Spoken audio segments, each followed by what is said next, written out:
Because there's a lot of people think that you're kind of pro Puffy. What do you think? I'm not. Listen, anybody can change. You know, I think money and power, and maybe the way he went up to the status that he was in, maybe he got a little besides himself, and thought who he was. I think the smart thing that he did was that he did that statement, that video, and put it out where he put a public apology. The public is a little bit not up on what's up with that apology. For example, Right. I think that he had to publicly apologize, which was a good idea, but he couldn't mention her name and she can't mention his name. That was the agreement in the deal that they finalized. Okay. That he would no longer mention her name and she would no longer mention his name, and they would keep it out in the public eye. So Right. that was that. But it's not about being pro Puff. Listen, I knew him to be a certain way. People do change, and hopefully behind what just happened, maybe he can make amends. Maybe he can ask for forgiveness, and maybe he can go to some women's groups, be more supportive, be more proactive as far as domestic violence is concerned, because that's definitely domestic violence.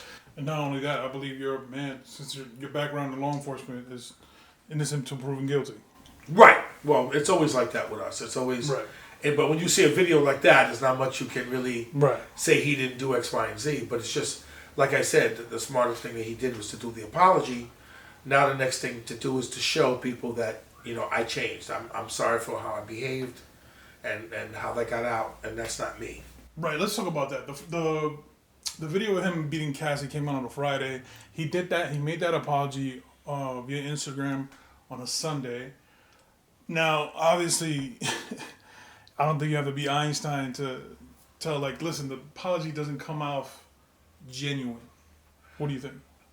Well, listen, I mean, I don't know what to say. I think whoever handles him, his people, that was the right thing to do, to have him come out. He had to, because that tape came out Friday, like you said, and it was over the weekend. So by Monday morning, when the press and everything is out doing the daily news and things like that, he's got to put that out there, which was a smart move. I'm being honest with you. It was very smart that he did do the apology. Will people accept it? I don't know, but it was the right thing to do, to make a public apology about his behavior and to try to get help. Mm-hmm. Yeah, because there was some talk of him being in rehab and this and that, and there was video of him being spotted out and around his home. I'm not sure if it was Miami. I mean, you've seen him. He looks like. Listen, you don't think that this affects him? Of course it does. Yeah. It affects him big time. Don't let anybody fool you. He's hurting inside. This video really damaged him a lot. So it's definitely hurting him. Yeah, but like the people would say, he does look like he's, when that video of him that I'm speaking of, does look like a defeated man. But again, is he sorry that he got caught, that he came out, or is he sorry that he really did these things? Well, I'm pretty sure, I can't speak for him. So Right. I don't know what his mindset is, but I'm sure he's probably sorry that he got out, and he's sorry for what he did.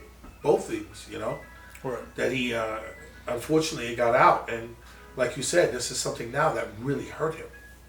Financially, publicly, his image.